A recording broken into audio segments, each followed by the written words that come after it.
Vous êtes sur France 24, c'est l'heure du journal de l'Afrique. Soyez les bienvenus. À la une, à Conakry, la décharge de Dar es Salaam a encore tué. Un glissement de déchets s'est abattu sur des habitations riveraines cette nuit. Au moins 30 morts et plusieurs blessés selon les autorités guinéennes. En 2017, la même décharge avait déjà fait des victimes. La correspondance à Conakry dans cette édition. Ça fait désormais 100 jours que l'épidémie d'Ebola a officiellement été déclarée en République démocratique du Congo. Le virus continue de se propager plus vite que la réponse sanitaire des autorités. Il a déjà fait plus de 2500 morts. Elle est nigérienne, reconnue par l'ONU et le New York Times comme l'une des femmes les plus créatives de notre temps. Mariam Issoufou réinvente l'architecture africaine avec la terre, les matériaux locaux et la mémoire ancestrale. Elle est l'invitée du Journal de l'Afrique. On ouvre ce journal en Guinée où un éboulement d'ordures a fait au moins 30 morts et de nombreux blessés à la décharge de Dar es Salaam à Conakry. Il y a 2 jours à peine, le ministre de l'Assainissement annonçait le début des opérations de fermeture ce dimanche. Rappelons qu'en 2017, la même décharge avait fait des morts. Explication avec Malik Diakité à Conakry. C'est une nouvelle nuit de cauchemar au quartier Dar es Salaam, dans la banlieue de Conakry. Une importante masse de déchets s'est effondrée sur des habitations situées en contrebas d'une montagne d'ordures. Selon plusieurs témoignages, des dizaines de personnes de nationalité sierra-léonaise et guinéenne vivaient dans des baraques qui leur servaient d'habitation au pied de la décharge. Sur le terrain, les secours sont mobilisés. Des engins ont été déployés pour tenter de dégager les personnes prises au piège. Pour l'heure, il est encore difficile d'établir un bilan définitif de ce drame. Au moment où on ne pourra pas donner de bilan, on laisse les recherches suivre son cours normal et après les recherches, on fera place maintenant au bilan. On essaye de sensibiliser, mais je pense qu'il faut que nous agissions autrement avec cette population parce que vous avez vu les difficultés qu'on a. Des tout petits, des enfants qui continuent de venir même sur le site au moment où on est en train de rechercher des personnes portées disparues. Donc les dispositions seront prises par le gouvernement pour que les familles qui sont là puissent aller au moins dans des endroits avec l'agence de gestion des urgences et catastrophes humanitaires aujourd'hui.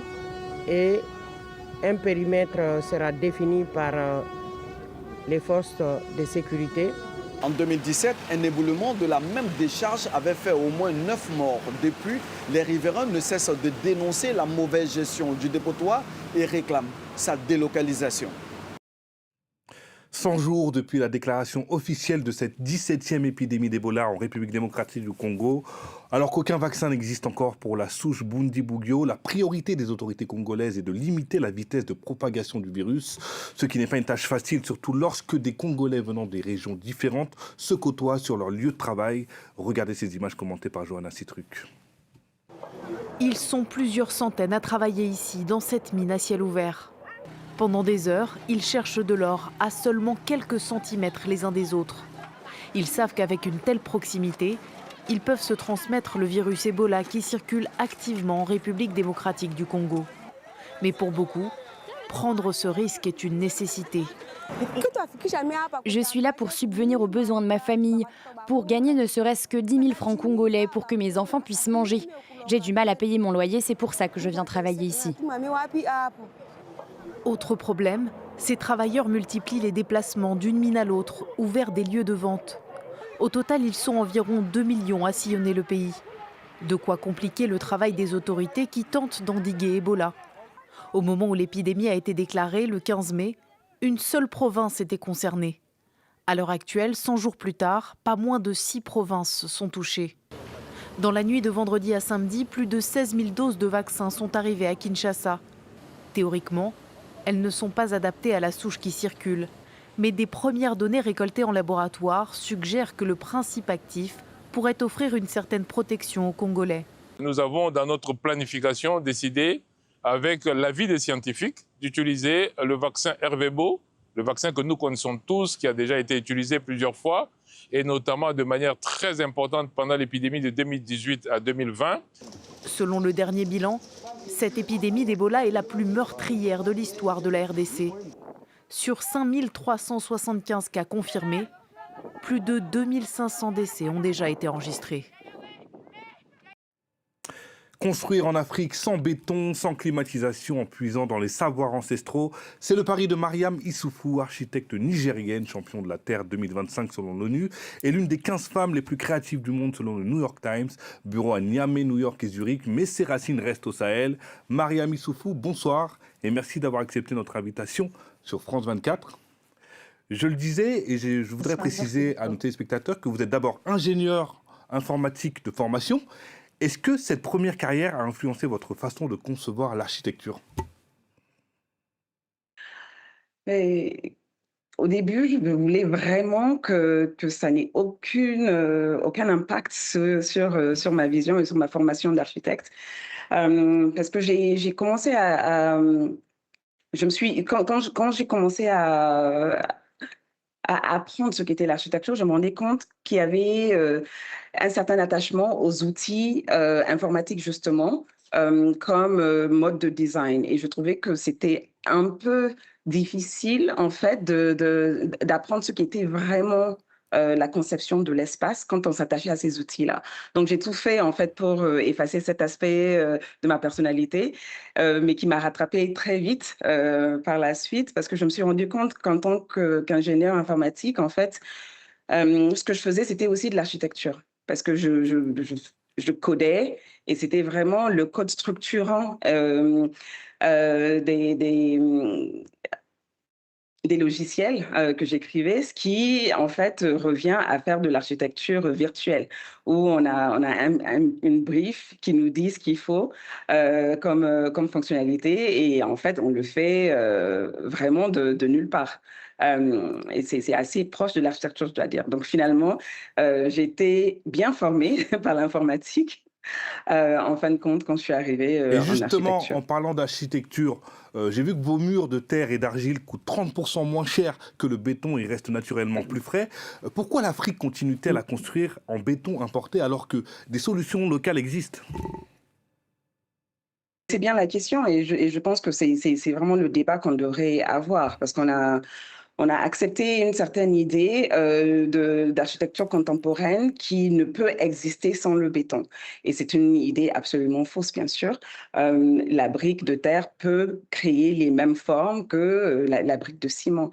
Donc déjà, je crois qu'il y a une conversation à avoir de ce point de vue-là pour vraiment démontrer non seulement ce que la terre a apporté, mais comment utiliser la terre de manière à ce que ce soit un matériau solide, parce qu'on a souvent cette impression que la terre n'est pas un matériau fiable. Et on a même ces expressions de construction en dur. Et en général, quand on le dit, on veut dire construction en ciment. Et on voit la terre comme un matériau assez précaire, ce qui n'est absolument pas le cas. Et donc, pour moi, l'enjeu était vraiment de démontrer qu'on pouvait faire une architecture contemporaine qui utilise la terre. J'utilise le béton quand j'en ai besoin, surtout quand il s'agit d'avoir certaines hauteurs que la terre ne permet pas. Donc, il ne s'agit pas d'être dogmatique non plus, mais d'utiliser les matériaux qui ont un sens dans notre contexte, qui sont beaucoup plus abordables, bien sûr, mais qui sont abordables aussi dans la durée, dans le maintien du bâtiment une fois qu'il est achevé. Cela aussi est très important pour ce qui est de l'aspect économique, structurellement parlant, de l'architecture qu'on construit en Afrique. Et justement, le complexe ICMA au Niger, une bibliothèque, une mosquée dans un village rural, concrètement, qu'est-ce que ça a changé dans la vie des habitants de Dandaji? C'était un projet vraiment qui était assez intéressant pour moi à dessiner, je dois dire, parce qu'il est parti d'une mosquée qui existait déjà, qui était en terre et qui s'effondrait, disons, par manque de maintien, par manque d'entretien, et qu'on a rénové avec des matériaux modifiés, donc de l'argile, mais mélangés, par exemple, à la gomme arabique, pour la rendre imperméable et pour faire de telle sorte qu'elle résiste aux intempéries. Mais en même temps, on a pu la transformer en un nouveau bâtiment, donc on l'a transformée en bibliothèque, qui est la première bibliothèque de la région. Donc, programmatiquement parlant, c'était déjà un apport d'avoir un espace de ce genre où les étudiants pouvaient aller étudier dans le calme, consulter des livres, etc. Mais en même temps, on a dû construire une mosquée juste à côté pour remplacer l'ancienne qu'on s'était réappropriée et créer des espaces d'instruction aussi, d'alphabétisation, de formation. Et du coup, l'impact pas seulement sur le village, mais sur la région. Et je crois qu'il y a à peu près 5 villages tout autour qui se retrouvent à vraiment utiliser ces espaces-là, que ce soit les espaces de formation, que ce soit la mosquée, bien sûr, surtout les vendredis où différentes personnes de différents villages se retrouvent dans cette mosquée. Je pense que ce projet, ce qu'il a fait, c'est qu'il a vraiment amplifié la vie de ce village, mais a été une très bonne démonstration de ce qu'on peut faire avec ce qu'on a déjà, donc c'est-à-dire cette architecture en argile qui était déjà là, qu'il ne s'agissait pas de s'en détourner, mais plutôt de voir ce qu'elle avait à apporter et comment on pouvait l'aider à durer dans le temps. Et avant de se quitter, j'aimerais qu'on parle de Niamey 2000. Niamey 2000, c'est votre réponse à la crise du logement au Niger. Des maisons en terre compressée, des espaces communautaires, une ville-quartier inspirée des villes sahéliennes précoloniales. Est-ce que ce modèle peut s'appliquer à toutes les grandes villes africaines qui explosent démographiquement ? Absolument. Et je veux dire, on a vraiment fait un projet assez timide de ce point de vue-là, sur 2 étages, mais en fait, on peut appliquer le même concept sur 3, 4 étages. Et pour des villes, surtout des villes qui sont assez horizontales, comme les villes du Sahel, augmenter de 2, 3 niveaux automatiquement a un impact assez important sur l'expansion de la ville et sur la concentration des ressources. Et donc, je pense en fait que pour moi, ce projet, à travers ce projet, il s'agissait de prouver qu'on pouvait non seulement réfléchir la densification, mais le faire de telle sorte à ne pas perdre tous nos liens communautaires et à incorporer les espaces qui ont à voir avec notre manière de recevoir, avec notre manière de s'asseoir devant la porte et puis d'être avec les amis, de recevoir à l'intérieur, de protéger notre intimité, etc. Et que tout cela était possible dans une forme contemporaine. Et je pense que l'autre aspect qui était important à travers ce projet, c'était encore une fois de penser à l'aspect économique.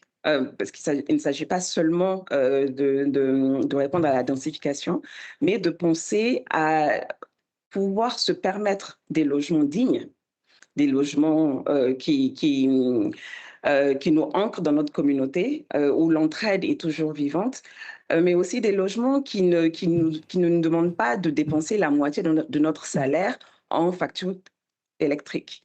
Et donc, il s'agissait vraiment de regarder toutes ces différentes forces, en fait, toutes ces pressions aussi que nous avons sur les communautés et d'y répondre à travers ce type de logement. Merci beaucoup, Mariam Issoufou. Merci beaucoup. Je rappelle que vous êtes architecte nigérienne, championne de la Terre 2025 selon l'ONU et l'une des 15 femmes les plus créatives au monde selon le New York Times. C'est un honneur de vous avoir reçu au Journal de l'Afrique de France 24. Merci beaucoup. Merci à vous. Et c'est la fin de cette édition. Merci de nous avoir suivis. Restez sur France 24. L'information continue.